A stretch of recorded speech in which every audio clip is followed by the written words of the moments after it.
జోజో టీవీ.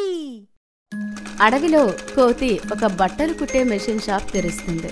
దాని బట్టలు అందరికీ నచ్చేవి. అన్ని జంతువులు వాళ్ల కోసం దానితో బట్టలు కుట్టించుకుంటాయి. ఒకరోజు ఏనుగు దాని దగ్గరికి వస్తుంది. ఇంకా ఇలా అంటుంది, అరే వినన్నా, నా కోసం కూడా మంచి బట్టలు కుట్టు. నువ్వు అసలే చలికాలం వస్తుంది, చలి పెట్టకుండా ఉంటుంది, సరేనా? తప్పకుండా కుడతాను. ఇవాళ సాయంత్రం వరకు నీ బట్టలు నీకు దొరుకుతాయి. నేను ఇప్పుడే నీ కొలతలు తీసుకుంటాను. కోతి ఏనుగు కొలతలు తీసుకుంటుంది. ఇంకా సాయంత్రం వరకు కష్టపడి ఏనుగుకి బట్టలు కుడుతుంది. ఇంకా దానికోసం ఎదురు చూస్తూ ఉంటుంది. సాయంత్రం ఏనుగు వస్తుంది. అరే వా, నువ్వు నిజంగా నా కోసం బట్టలు కుట్టి తయారు చేసావు. వీటిని చాలా అందమైన రంగు, ఇంకా చాలా బాగా కనిపిస్తుంది. నీకొక విషయం తెలుసా ఏనుగన్నా? ఇంత సమయం నాకు ఏ జంతువు బట్టలు కుట్టడానికి కూడా పట్టలేదు. నీ బట్టలు కుట్టడానికి నేను చాలా అలసిపోయాను. ఈ మాట విని ఏనుగు ఇలా అంటుంది, అరే నువ్వెందుకు కంగారు పడుతున్నావు? నా మీద వచ్చి కూర్చో, నేను నిన్ను అలా అడవిలో తిప్పుతాను. ఇక నీకున్న అలసట మొత్తం తీరిపోతుంది. ఇదైతే మంచి ఐడియానే మరి. కోతి ఏనుగు మీద కూర్చుంటుంది. ఇంకా అది అడవి మొత్తం తిరుగుతుంది. కొన్ని రోజుల తర్వాత ఏనుగు మళ్ళీ కోతి దగ్గరికి వచ్చి ఇలా అంటుంది, అరే కోతి తమ్ముడు, చాలా పెద్ద సమస్య వచ్చి పడింది నాకు. సమస్య? ఎలాంటి సమస్య చెప్పు, నేను నీకేదైనా సహాయం చేయగలనేమో. అది చూడు, నా బట్టలు ఎంత మురికిగా అయ్యాయో. వీటిని నేనెలా ఉతకాలి? నాకు బట్టలు ఉతకడం రాదు. అయితే ఏంటి, నీకు బట్టలు ఉతకటం కూడా నేర్పాలా? అయితే ఏంటి, నువ్వు నా మిత్రుడు కదా. ఈ మాట అని నువ్వు నా మనసు దోచుకున్నావు. ఇంకా పద నది దగ్గరకు. ఇద్దరు మిత్రులు కలిసి నది దగ్గరికి వెళ్తారు. ఇంకా అక్కడ కూర్చుని వాళ్ళ బట్టలు ఉతుక్కుంటారు. ఇక్కడ చూడు, ఇప్పుడు నేను నీకు నేర్పిస్తాను. ఇలా బట్టలు తీసుకో, నీళ్లలో ముంచు, సబ్బు రుద్దు, ఇంకా వీటిని జాడించు. ఇక తర్వాత బట్టలకు ఉన్న మురికి అంతా బయటకు తీసేయి, అంతే. ఇది చాలా సంతోషంగా ఉండే పనిలా ఉంది. ఏనుగు కోతి ఇద్దరు వాళ్ళ బట్టలను ఒక చెట్టు మీద ఆరేస్తారు. ఇది చూడు, ఇవాళ మన ఇద్దరం చాలా పెద్ద పని చేశాము. రేపటి వరకు మన బట్టలు ఆరిపోతాయి. ఇంకా రేపు మనం కొత్త శుభ్రమైన బట్టలు వేసుకోవచ్చు. అయితే మిత్రమా, ఇక నుంచి ఒక పని చేద్దాము. ప్రతి ఆదివారం మనం ఇక్కడికి బట్టలు ఉతుక్కోవడానికి వద్దాము. ఇది మంచిది. నువ్వు ఆదివారం సెలవు పెట్టుకో, ఏ పని చేయకు. నేను నిన్ను తీసుకోవడానికి వస్తాను. ఇంకా మనిద్దరం కలిసి ఇక్కడ బట్టలు ఉతుకుదాము. సరే. అడవిలో ఒక పెద్ద నది ఉండేది. అందులో చాలా ముసళ్ళు ఉండేవి. ఇంకా అక్కడే చుట్టుపక్కల బాగా చెట్లు ఉన్న కారణంగా చాలా కోతులు కూడా అక్కడే ఉండేవి. అందులో ఒక కోతి, దాని పేరు పీకు. అది అన్ని ముసళ్లతో స్నేహం చేసి వాళ్లతో స్నేహం పెంచుకుంటూ ఉండేది. పీకుకి తెలుసు అసలు నదిలో ఎన్ని మొసళ్ళు ఉన్నాయి అని. ఒకరోజు పీకు చెట్టు మీద కూర్చొని హాయిగా అరటిపండు తింటూ ఉండగా దానికి అప్పుడే 3 రంగుల మొసళ్ళు కనిపిస్తాయి. ఒకటి నలుపు రంగులో, ఒకటి తెలుపు రంగులో, ఇంకొకటి గులాబీ రంగులో ఉంది. ఆ 3 రంగుల ముసలిని చూసి పీకు ఆశ్చర్యపోతుంది. అలా తింటూ ఉండగా సగం అరటిపండు దాని చేతిలో నుంచి కింద పడిపోతుంది. అప్పుడు అది గట్టిగా అరుస్తుంది. అరే ఇదేంటి, ఎప్పటి వరకు నేను ఇలాంటిది ఎప్పుడూ చూడలేదు. నా కళను ఎవరైనా మోసం చేస్తున్నారా? ఇలా 3 రంగుల మొసళ్ళున్నాయి. నలుపు, తెలుపు, ఇంకా గులాబీ రంగు. నేను త్వరగా వెళ్ళి నా స్నేహితులకి ఈ విషయాన్ని తెలియజేయాలి. లేకపోతే వాళ్ళు ఇక్కడికి వచ్చి వీటిని చూసి భయపడిపోతే చాలా కష్టమవుతుంది. నేను త్వరగా వెళ్ళాలి. పీకు వెంటనే పరిగెడుతూ వెళ్ళి దాని స్నేహితులందరికీ చెప్తాడు. నీళ్ళలో ఉండే మొసళ్ళు ఇంకా పీకు స్నేహితులందరూ ఆ విషయం విని ఆశ్చర్యపోతారు. అరే త్వరగా పదండి, అవి వస్తూనే ఉంటాయి. నేను అవి ఈ నది దగ్గరికి రావడం చూశాను. అరే మనం మాట్లాడకుండా ఉన్నాం చూడండి, అందుకే అవి మన దగ్గరికి వస్తున్నాయి. అప్పుడు పీకు ఇంకా తన స్నేహితులకే ఆ విషయం చెప్తూ ఉంటుంది. అంతే, అంతలోపే ఆ 3 మొసళ్ళు వచ్చి నది దగ్గర నిలబడతాయి. నదిలో ఉన్న ముసళ్ళన్నీ ఆశ్చర్యపోతాయి. ఇంకా అదే నదిలో ఉండే ఒక పెద్ద ముసలి బయటికి వచ్చి ఆ 3 ముసలులకు నమస్కారం చెప్తూ ఇలా అంటుంది. మీ అందరికీ ఇక్కడికి స్వాగతం. కానీ మీరు నాకు ఒక విషయం చెప్పండి. మీరు ఇక్కడికి ఎందుకు వచ్చారు అసలు? మీరు చూడడానికి మాలానే ముసలలా ఉన్నారు, కానీ రంగులతో ఉన్నారు. దయచేసి మీ గురించి చెప్పండి. 3 రంగుల ముసళ్ళలో నుండి ఒక తెలుపు ముసలి ముందుకు వస్తుంది. ఇంకా ఇలా అంటుంది. నా పేరు సీతారాం. మేము ముగ్గురం చూడడానికి రంగుల్లో ఉండొచ్చు, కానీ మేము కూడా మీలాగే మామూలు ముసళ్ళమే. యాత్ర చేయడం చాలా కష్టమవుతుంది. మమ్మల్ని ఏ సమయంలో ఏ జంతువులు వేటాడొచ్చు అని మా అడవిలో ఒక నీటి చుక్క కూడా లేదు. మాకు సహాయం చేయడానికి ఒక దేవత ముసలి ప్రత్యక్షమై మమ్మల్ని ఇలా రంగులుగా మార్చేసింది. ఇంకా ఏం చెప్పిందంటే, ఈ దారిలోకి వెళితే ఒక పెద్ద నది కనిపిస్తుంది, ఇంకా అందులో ఉండే వాళ్ళు మాకు సహాయం చేస్తారు అని. నీటిలోకి వచ్చిన తరువాత మా రంగు మళ్ళీ మామూలుగా మారిపోతుంది. మేము కూడా ఇక నుంచి మీతో పాటు నదిలో ఉండడానికి అనుమతిని మిమ్మల్ని అడుగుతున్నాము. దయచేసి మాకు అనుమతినివ్వండి. ముసలికి వాళ్ళ మాటల మీద నమ్మకం కుదురుతుంది. ఇంకా వాటిని నీటిలోకి వెళ్ళమని చెప్తుంది. నీటిలోకి వెళ్ళిన వెంటనే ఆ 3 మొసళ్ళు మళ్ళీ తిరిగి వాళ్ళ నిజమైన రంగులోకి మారిపోతాయి. అందరితో పాటు పీకుకి కూడా ధన్యవాదాలు చెప్తారు. మాయా చెట్టు ఇంకా కోడిగుడ్డు. లాలి అనే ఒక అందమైన కోడి ఉండేది. చాలా త్వరలోనే అది గుడ్లు పెట్టబోతోంది. కానీ అది ఎప్పుడూ ఈ విషయం గురించి కంగారు పడుతూ ఉండేది. ఏదో ఒక వ్యాపారి లేక ఏదో ఒక అత్యాశగల వ్యక్తి దాని గుడ్లను దొంగిలించి తినేస్తారేమో అని. ఇంకా అది దాని పిల్లల్ని ఎప్పటికీ కలవలేదేమో అని అది ఎప్పుడూ ఈ విషయం గురించే కంగారు పడుతూ ఉండేది. ఒకరోజు అది ఒక చెట్టు కింద కూర్చొని చాలా ఆలోచిస్తూ ఉంటుంది. ఇంకా ఆలోచిస్తూ దానికి ఏడుపు వచ్చేస్తుంది. ఏం చేయను? నా గుడ్లు ఇవాళ కాకపోతే రేపైనా బయటికి వస్తాయి. ఒకవేళ అవి బయటికి వస్తే వాటిని ఎక్కడ దాయాలో అర్థం కావడం లేదు. ఎవరో ఒకరు వస్తారు, ఇంకా నా గుడ్లని దొంగిలించి తినేస్తారు కూడా. నేను ఎప్పటి నుంచో గుడ్లు పెడుతున్నాను, కానీ నా పిల్లల్ని కలవలేకపోతున్నా. అయ్యో భగవంతుడా, నాకు సహాయం చెయ్యి, ఏదైనా చెప్పు. ఆ కోడి మాటలు విని చెట్టు మాట్లాడడం మొదలు పెడుతుంది. ఎందుకంటే ఆ చెట్టు ఒక మాయా చెట్టు కాబట్టి. అది దాని ఆకులన్నీ చల్లుతూ కోడితో ఇలా అంటుంది. ఏమైంది? ఎందుకు ఏడుస్తున్నావు నువ్వు? ఎవరు? అరే, నువ్వు ఏ చెట్టు కింద అయితే ఉన్నావో ఆ చెట్టునే నేను. నువ్వు మాట్లాడగలవా? నేనేదో మామూలు చిన్న చెట్టును కాదు. నేను ఒక పెద్ద ఋషి తపస్సు వల్ల వచ్చిన చెట్టును. ఒక ఋషి నా చెట్టు కింద కూర్చొని తపస్సు చేసేవాడు. దాని ద్వారా మాయలు కూడా నేర్చుకున్నాను.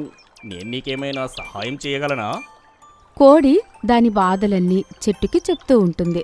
చెట్టు గట్టిగా నవ్వుతుంటుంది. ఇదేమంత పెద్ద విషయమేం కాదు. నువ్వు నీ గుడ్లని నా చెట్టు కింద పెట్టు. నేను ఎవరు వచ్చినా కానీ వాటిని మాయం చేసి కనపడకుండా చేస్తాను. అలా జరుగుతుందా? తప్పకుండా. అయితే సరే, నేను నా గుడ్లని ఇక్కడే పెడతాను. కోడి నిర్ణయించుకుంటుంది చెట్టు చుట్టుపక్కలే ఉండాలి అని. అది గుడ్లను పెట్టిన తర్వాత చాలా ఆనందిస్తుంది. చెట్టు పగలు రాత్రి వాటిని జాగ్రత్తగా చూసుకుంటూ ఉంటుంది. ఎవరైనా ఆ గుడ్లను చూసినా కూడా వాళ్ళ దగ్గరికి వచ్చేసరికి వాళ్ళకి గుడ్లు కనబడకుండా పోతాయి. పిల్లలు బయటికి రాగానే కోడి చాలా ఆనందిస్తుంది. నీకు చాలా చాలా ధన్యవాదాలు. నా 3 పిల్లలు చాలా జాగ్రత్తగా ఉన్నాయి. ఇప్పుడు నేను నా గ్రామానికి తిరిగి వెళ్తున్నా. మాయా చెట్టు, నువ్వు అన్నిటికన్నా నా మిత్రుడివి. నేను నీకు రాఖీ కడతాను. చెట్టు చాలా ఎమోషనల్ అవుతుంది. కోడి తన పెద్ద తాడుని తెచ్చి చెట్టుకి కడుతుంది. ఇంకా దానికి సెలవు చెప్పి ఆనందంగా తన ఇంటికి తిరిగి వెళ్ళిపోతుంది. నకిలీ సింహం మాస్కులో ఎలుగుబంటి ఇంకా తెల్ల సింహం. ఒకరోజు అడవిరాజు సింహానికి ఒక కల వస్తుంది.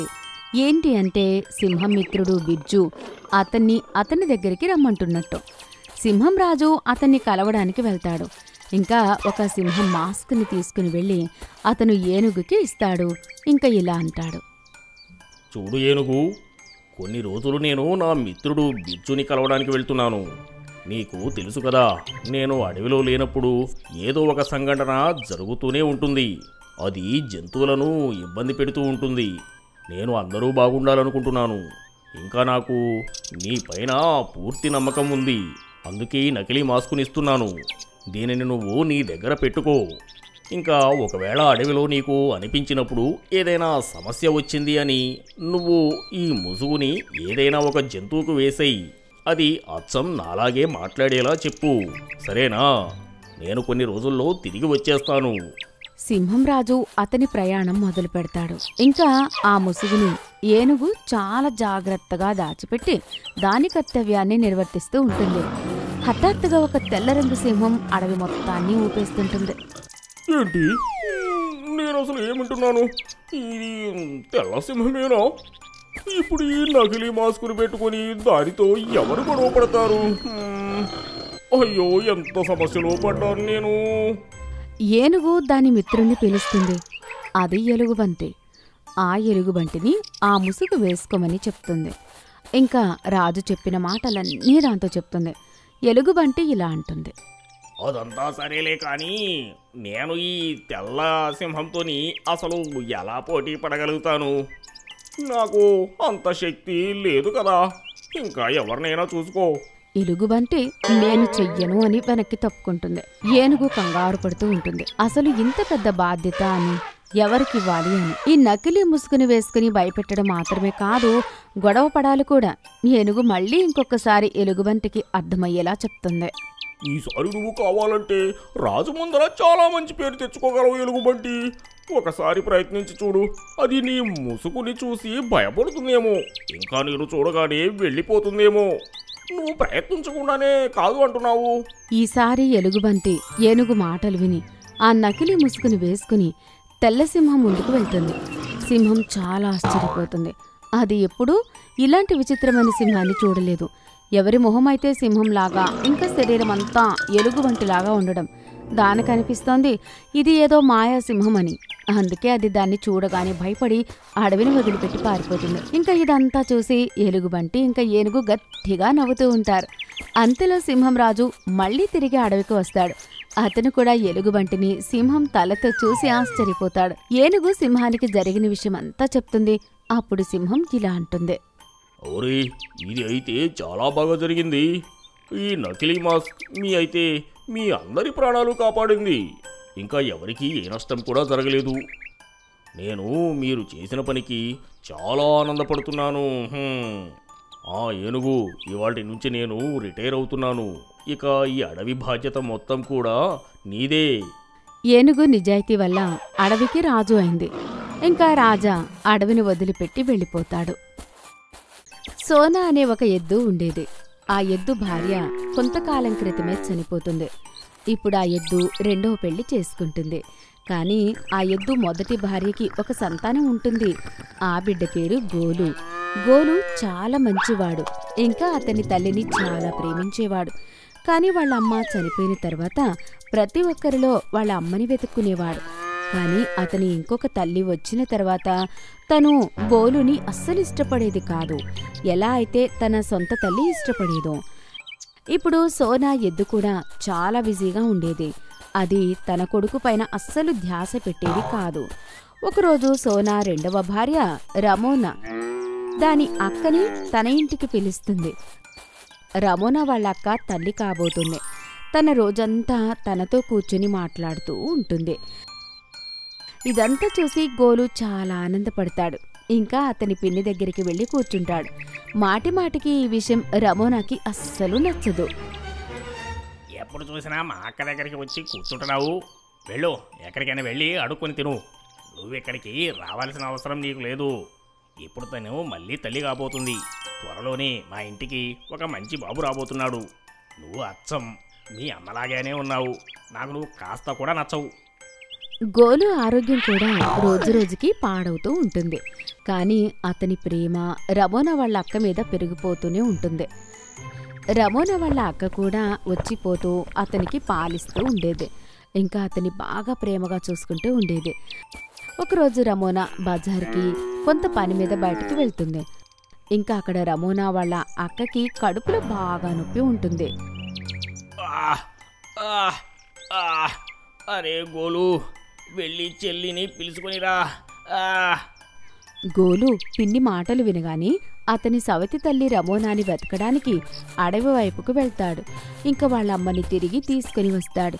పూర్తి దారంతా రమోనా అతన్ని తిడుతూనే ఉంటుంది. ఒకవేళ ఈ విషయం అబద్ధమైతే ఇవాళ రాత్రి నీకు భోజనం పెట్టను, అర్థమైందా? కానీ రమోనా తన అక్కని చూడగానే ఇంటికి వచ్చి గోలు చెప్పిన మాటలపైన నమ్మకం కుదురుతుంది. తను వెంటనే డాక్టర్ని పిలిచి తనకు వైద్యం చేయిస్తుంది. స్పృహలోకి వచ్చిన తర్వాత రమోనా అక్క తనతో ఇలా అంటుంది. ఇవాళ నీ కొడుకు గోలు లేకపోతే నేను చనిపోయేదాన్ని చెల్లి. రమోనా తను చేసిన తప్పు తెలుసుకుంటుంది. తను సోనాతో ఇలా అంటుంది. నేను నీ కొడుకుని అస్సలు ప్రేమించేదాన్నే కాదు, ఎప్పుడూ నా సొంత కొడుకులాగానే భావించాను. కానీ నిజంగా గోలు చాలా మంచివాడు. మనం కలిసి వీడిని ప్రేమగా చూసుకోవాలి. వాళ్ళ అమ్మ ఉంటే ఎలా చూసుకునేదో అలా. ఇప్పుడు సోనా ఇంకా గోలు ఇద్దరు చాలా ఆనందంగా ఉంటారు. ఒకరోజు నక్క ఇంకా కుక్క గొడవ పడుతూ అందరినీ ఇబ్బంది పెడుతూ ఉంటాయి. వాళ్ళిద్దరి గొడవ ఎంత పెద్దగా అవుతుంది అంటే వాళ్ళని రాజాసింహం దగ్గరికి తీసుకుని వెళ్లాల్సి వస్తుంది. రాజాసింహానికి చాలా కోపం వస్తుంది. కుక్క ఇంకా నక్కని ఇలా అడుగుతాడు. ఏమేమిటి? మీరిద్దరూ ఎందుకంతగా గొడవ పడుతున్నారు? ఏమైనది నక్క? నక్క రాజుతో, మహారాజా, నేనేం చెప్పాలి? ఈ కుక్క ఉంది కదా, అది ప్రతిరోజు నా మామిడి పండ్లని తినేస్తుంది. నేను అన్ని చోట్ల తిరిగి మంచి మంచి మామిడి పళ్ళు తీసుకొని వస్తున్నాను. నా పండ్లు మొత్తం అది తినేస్తుంది. అలాంటి దొంగతనం నేనేం చేయలేదని అంటుంది. దాని మామిడి పళ్ళనే నేనే దొంగిలించానని అంటుంది. అయ్యో లేదు మహారాజా, అది అబద్ధం చెప్తుంది. నేనేం దాని పళ్ళు తినలేదు. ఇంకా అదే నేను దాచిపెట్టుకున్న మామిడి పండ్లను దొంగిలించి తినేస్తుంది. ఒక్కటి కూడా వదిలిపెట్టలేదు. నేను దీన్ని పట్టుకున్నాను, అందుకే అది నాతో గొడవ పడుతుంది. మామిడి పళ్ళు తెచ్చుకోవడానికి నేను చాలా కష్టపడాల్సి వచ్చింది. అదైతే నక్క, నేను కుక్కని. నేను మామిడి పండు కోసుకురావడానికి ఎంత కష్టమవుతుంది చెప్పండి? రాజాసింహం ఇద్దరి మాటలు వింటుంది. కానీ ఎవరు నిజం చెప్తున్నారో కనుక్కోవడం చాలా కష్టమైపోతుంది. అప్పుడే రాజా కళ్ళు పావురం పైన పడతాయి. ఇంకా రాజా పావురంతో ఇలా అంటాడు. ఒరే చెప్పు పావురమా, ఈ సమస్యకు నీ దగ్గర ఏమైనా ఉపాయం ఉందా? చాలా మంచి ఉపాయం ఉంది. మీరు నాతో పాటు మాయా మామిడి చెట్టు దగ్గరికి రండి. వీళ్ళిద్దరినీ తీసుకుని వెళ్దాం. అక్కడ పాలకు పాలు, నీళ్లకు నీళ్లు అవుతాయి. అక్కడ మాయా మామిడి పండ్లు ఉంటాయి. వీళ్ళిద్దరిలో ఎవరైతే నిజం చెప్తున్నారో వాళ్ళు తప్పించుకుంటారు. ఇంకొకటి, ఎవరైతే అబద్ధం చెప్తారో మామిడి పండు కొరికిన వెంటనే వాళ్లకున్న పళ్ళన్నీ రాలిపోతాయి. రాజాసింహం కుక్క ఇంకా నక్కని తీసుకుని మాయా చెట్టు దగ్గరికి వెళ్తాడు. అందుకే అది మాయా చెట్టుని చూసి అక్కడి నుంచి పారిపోతుంది. నక్క రాజా సింహంతో ఇలా అంటుంది. మహారాజా, ఇది మాయా చెట్టు కదా, నేను ఇప్పుడే మీకు పండుని కొరికి చూపిస్తాను, చూడండి. మాయా చెట్టు నుండి మామిడికాయ తెంపి నక్క కొరకగానే అది తేలికగా కట్ అవుతుంది. నక్కకి ఏమీ కాదు. ఈ విషయం వల్ల అది రుజువవుతుంది కుక్క చెప్పింది అబద్ధమని, ఇంకా దొంగతనం అదే చేసింది అని. అందుకే మనం అబద్ధం చెప్పి ఎవరి మీద నిందలు వేయకూడదు. మున్నా ఏడుస్తున్నాడు. రాజు ఇంకా కిషోరికి ఒక చిన్న బిడ్డ పుడతాడు. వాళ్ళు అతని పేరు కృష్ణ అని పెడతారు. కృష్ణ చాలా అందంగా ఉండేవాడు. గ్రామంలో ఉన్న పిల్లలందరూ అతన్ని చూడ్డానికి వచ్చేవారు, అతన్ని కలవడానికి వచ్చేవారు, ఇంకా అతనితో ఆడుకోవడానికి వచ్చేవారు. ఒకరోజు పక్కింటి పిన్ని రత్న ఆ చిన్నారి కృష్ణ కోసం ఒక సాక్సులు తీసుకుని వస్తుంది. చూడు, నేను నా చిన్నారి లల్లాకి కృష్ణకి సాక్సులు తీసుకునొచ్చాను, ఎలా ఉన్నాయో చూడు. పిన్ని, తప్పకుండా మీరింత ప్రేమతో తెచ్చారు కదా. కిషోరి చాలా ప్రేమగా ఆ సాక్స్ని కృష్ణకి వేస్తుంది. పిన్ని కూడా చాలా ఆనందపడుతుంది. అరే పిన్ని, మీరు చాలా అందమైన సాక్సులు తెచ్చారు, కూర్చోండి, మీకోసం టీ తీసుకుని వస్తాను. కిషోరి ఆ పిన్నికి టీ ఇస్తుంది. ఇంకా కాసేపటి తర్వాత పిన్ని మళ్ళీ తిరిగి వాళ్ళ ఇంటికి వెళ్ళిపోతుంది. సాయంత్రం రాజు ఇంటికి తిరిగి వచ్చిన తర్వాత లల్లాని చూసి చాలా ప్రేమగా ఎత్తుకుంటాడు. ఇంకా అతని భార్యకి ఒక సంచి ఇస్తూ ఇలా అంటాడు. ఒరే కిషోరి, ఇక్కడ చూడు, నేను లల్లా కోసం చాలా బట్టలు ఇంకా సాక్సులు కూడా తీసుకొని వచ్చాను. చలికాలం వస్తుంది కదా. అరే, మీరు కూడా తెచ్చారా? అలా చూడండి, పక్కింటి పిన్ని తీసుకొచ్చింది. ఈరోజు లల్లా వేసుకున్నవి బాగున్నాయి కదా. ఒరే వా, ఇవి చాలా అందంగా ఉన్నాయి వీడికి. ఇక నుంచి వీడు నాన్న తెచ్చిన సాక్సులు మాత్రమే వేసుకుంటాడు, సరేనా? తీ సంచిలో ఉన్నవి బయటకు తీ. ఆ తర్వాత రాజు తెచ్చిన సాక్సులని కృష్ణకి వేస్తారు. ఇంకా కృష్ణ పడుకుంటాడు. తర్వాత ఇద్దరు భార్యాభర్తలు హాయిగా కూర్చొని భోజనం చేస్తూ ఉంటారు. అప్పుడే చిన్నారి కృష్ణ గట్టిగా ఏడుస్తుంటాడు. అరే, వాడేంటండి అంతలా ఏడుస్తున్నాడు? ఎవరికి తెలుసు, నువ్వు త్వరగా భోజనం చేసి వాడిని పడుకోబెట్టు. రాజు ఇంకా కిషోరి ఆ రాత్రంతా లేచి ఉంటారు. కాని వాళ్ళ కొడుకు కృష్ణ మాత్రం ఏడుపు ఆపనే ఆపడు. అప్పుడే పక్కింటి పిన్ని వాళ్ళ శబ్దం విని అక్కడికి వస్తుంది. ఇంకా ఇలా అంటుంది. అరే, ఏమైంది కిషోరి, నీ బిడ్డ రాత్రంతా ఏడుస్తూనే ఉన్నాడు. నాకైతే చాలా భయమైంది. తెలీదు పిన్ని, రాత్రంతా ఏడుస్తూనే ఉన్నాడు. పాలిచ్చాను, ఇంకా పడుకోబెట్టాను కూడా, అయినా ఏడుస్తూనే ఉన్నాడు. ఏది ఇలా ఇవ్వు. పిన్ని కృష్ణని చేతిలోకి ఎత్తుకుని చూస్తుంది. కృష్ణ కొత్త సాక్సులు వేసుకుని ఉంటాడు. పిన్ని వెంటనే వాటిని తీసేస్తుంది. అప్పుడు కిషోరి ఇలా అంటుంది. అరే అరే పిన్ని, అవి తీయకండి. నిన్న రాత్రే వీళ్ళ నాన్న వీడి కోసం కొత్త సాక్సులు తెచ్చాడు. అరే, ఏం పర్వాలేదు. ఇక్కడ చూడు, ఈ మధ్య బజార్లో అమ్మే సాక్సుల్లో ఎన్నో కెమికల్స్ ఉంటాయి. లల్లా చేతులు కాళ్ళు చూడు ఎర్రగా అయిపోయాయి. అయ్యో రామా, నిజమే పిన్ని, అందుకే రాత్రంతా ఏడ్చాడా?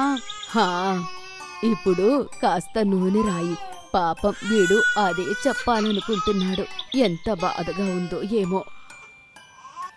రాజు అతను చేసిన తప్పు తెలుసుకుంటాడు. పిన్ని వెళ్తూ ఇలా అంటుంది. అందుకే అంటారు, పెద్దవాళ్ళు ముసలివాళ్లు తయారు చేసిన మెత్తని బట్టలే పిల్లలకి వెయ్యాలి అని. వాటితో పిల్లలకి ఎలాంటి ఇబ్బంది కలగదు. రేపు నేను లల్లా కోసం ఇంకొన్ని సాక్సులు తయారు చేసుకుని తీసుకొస్తాను. ఏం పర్వాలేదు, కొత్తగా తల్లిదండ్రులు అయ్యారు కదా, తప్పులు జరుగుతూనే ఉంటాయి. పెద్ద కాలు ఆవు ఇంకా ముసలి. గంగ అనే పొడవు కాళ్ల ఆవు అడవి మొత్తంలో ఒక్కటే ఉండేది. దాని కాళ్ళు ఎంత పొడవుగా ఉండేవి అంటే అన్ని జంతువులు దాని కాళ్ల దగ్గరే ఆగిపోయేవి. ప్రతి ఒక్కరూ దాన్ని చూసి దాని అద్భుత రూపానికి ఆశ్చర్యపోయేవారు. ఆవుకి ఒక అలవాటు ఉండేది. అది ఎప్పుడు నది ఒడ్డుకు వెళ్ళి దాని కాళ్ళు శుభ్రం చేసుకుంటూ ఉండేది. ఎందుకంటే దానికి కాళ్ళకి ఎప్పుడూ మట్టి అంటుకునేది. ఇంకా ప్రతి ఒక్కరూ దాని కాళ్లను ముట్టుకుని చూసేవారు. ఆ ప్రకారంగా దానికి ఒక నియమం ఏర్పడుతుంది. ప్రతిరోజు నది దగ్గరికి వెళ్ళి దాని కాళ్ళని శుభ్రం చేసుకోవడం. ఒకరోజు అది దానికి ఆల్రెడీ శుభ్రం చేసుకుంటూ ఉండగా ఒక భయంకరమైన ముసలి కళ్ళు దానిపైన పడతాయి. ఇక్కడ ఇన్ని సంవత్సరాలుగా నేను సరిగ్గా భోజనం కూడా చేయలేదు. ఈ ఆవును చూస్తుంటే ఈరోజే తినేయాలనిపిస్తుంది. దీన్ని నా వేటగా మలుచుకోవాల్సిందే. ఇది రోజు ఇక్కడికి వస్తూనే ఉంది. నాకనిపిస్తుంది ఇది ఖచ్చితంగా నాకు ఈరోజు భోజనం అవుతుందని. ఆ ముసలి చాలా భయంకరమైంది. అది ఆవు పైన దాడి చేయగానే ఆవు ఒక కాలు దాని నోట్లో ఇరుక్కుపోతుంది. కాలు ఇరుక్కున్న కారణంగా దాని కాలికి రక్తం కారుతూ ఉంటుంది. ఆవు ఎంత గట్టిగా అరుస్తుందంటే ఇంకా అరుస్తూనే ఉంటుంది. అది ఎలాగోలా దానిని కాపాడుకుని నీళ్ల నుండి బయటకు వస్తుంది. కానీ దాని కాలు పూర్తిగా గాయమవుతుంది. ఆ ఆవుకి ఎన్ని తెలివితేటలెక్కడివి! ఇది నా దగ్గర నుంచి తన కాలిని ఎలా తప్పించుకుని ఇలా వెళ్ళిపోయింది ఏంటి?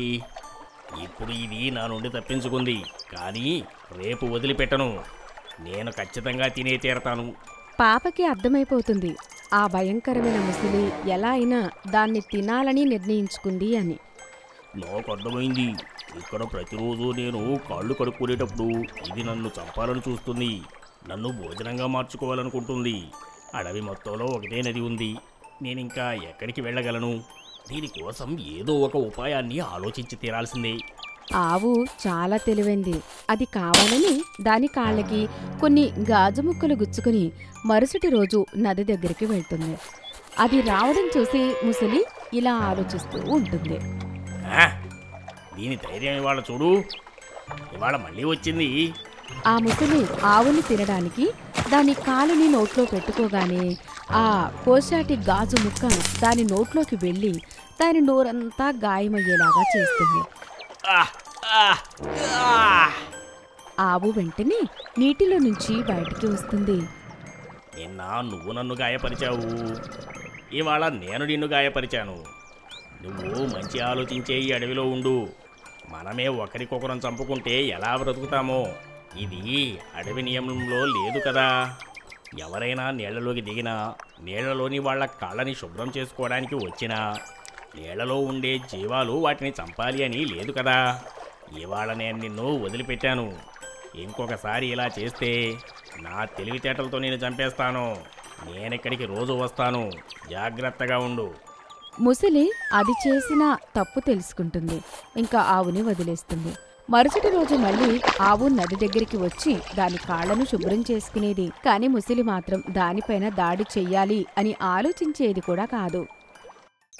ఇద్దరు మిత్రులు ఇంకా దొంగ, చందన్ ఇంకా రాఘవ్ ఇద్దరు చాలా మంచి మిత్రులు. ఇద్దరి దగ్గర ఏ పని లేదు. రోజంతా గ్రామం చుట్టూ తిరుగుతూ ఉంటారు. ఇంకా అడవికి తిరగడానికి వెళ్ళేవారు. ఒకరోజు పూర్తి గ్రామమంతా ఒక పుకారు పాకుతుంది. ఏంటి అంటే తొందరలోనే గ్రామంలో ఉన్న బ్యాంకుకి దొంగలు దొంగతనానికి వస్తున్నారని. చాలా రోజుల నుంచి గ్రామ ప్రజలు ఈ విషయం గురించి మాట్లాడుకుంటూ ఉంటారు. ఆ ఇద్దరి మిత్రులకి కూడా ఈ విషయం తెలుసు. అరే యార్, ఈ దొంగ ఎవడు? కష్టపడి సంపాదించేది లేదు, కానీ తేలికగా దొంగతనం చేసి జీవితం గడుపుతున్నాడు. కానీ ఇది చాలా తప్పురా. ఇలా అందరి డబ్బులు తీసుకోవడం అది అసలు మంచిది కాదు. ఇది చాలా తప్పు. అయితే మనమే దీని గురించి ఎంక్వైరీ చేయాలి. ఒకవేళ దొరికితే మనం అతన్ని పోలీసులకు పట్టిద్దాము. ఆహా, అదిగో అక్కడ చూడు, పోలీసులు వాళ్ళని పట్టుకుంటే 10,000 బహుమతి కూడా ఇస్తామని ప్రకటించారు కూడా. ఇద్దరి మిత్రులు బహుమతి పొందాలి అని చాలా కష్టపడతారు. వాళ్ళు కోరుకుంటారు బ్యాంకులో డబ్బు దొంగతనం అవ్వకూడదని, ఇంకా దొంగ పట్టుబడాలి అని. ఇద్దరూ పగలు రాత్రి దొంగని వెతుకుతూ ఉంటారు. హఠాత్తుగా వాళ్ళకి గుర్రాల శబ్దం వినిపిస్తుంది. అవి అర్ధరాత్రి వస్తూ ఉంటాయి. అరే మిత్రమా, ఆ గుర్రాల శబ్దం ఎక్కడిది? పద అదేంటో చూద్దాం. వాళ్ళిద్దరూ ఆ గుర్రం శబ్దం వైపుగా వెళ్తారు. అక్కడికి వెళ్ళి చూస్తే అడవి మధ్యలో అక్కడ ఒక వ్యక్తి చాలా పెద్ద గుంత తవ్విస్తూ ఉంటాడు గుర్రం మీద కూర్చుని. ఆ తర్వాత అతను అక్కడి నుంచి వెళ్ళిపోతాడు. వాళ్ళు వెళ్ళిపోయిన తర్వాత ఇద్దరు మిత్రులు అక్కడికి వచ్చి చూసేసరికి ఆ గొంతులో నుండి సొరంగ మార్గం తవ్వుతూ ఉన్నట్టు కనిపిస్తుంది. ఆ సొరంగ మార్గం నేరుగా వాళ్ళ గ్రామంలోని బ్యాంకు దాకా వెళ్తుంది. ఆ విషయం వాళ్ళు పోలీసులకు చెప్తారు. అవకాశం చూసుకుని పోలీసులు ఇద్దరు దొంగలని పట్టుకుంటారు. అరే వాహ్, మీరిద్దరూ చాలా మంచి పని చేశారు. మీరిద్దరూ దొంగ సమాచారం ఇచ్చినందుకు 10,000 రూపాయల బహుమతి మీకు సొంతమైంది. చాలా చాలా ధన్యవాదాలు. ఇద్దరు మిత్రులు చాలా ఆనందంగా ఉంటారు. అప్పుడు ఒక దొంగ వాళ్లతో, మీ ఇద్దరి వలన నా ప్లాన్ అంతా కూడా నాశనమైపోయింది. బయటకు వచ్చిన తర్వాత మీ ఇద్దరిని అస్సలు వదిలిపెట్టను.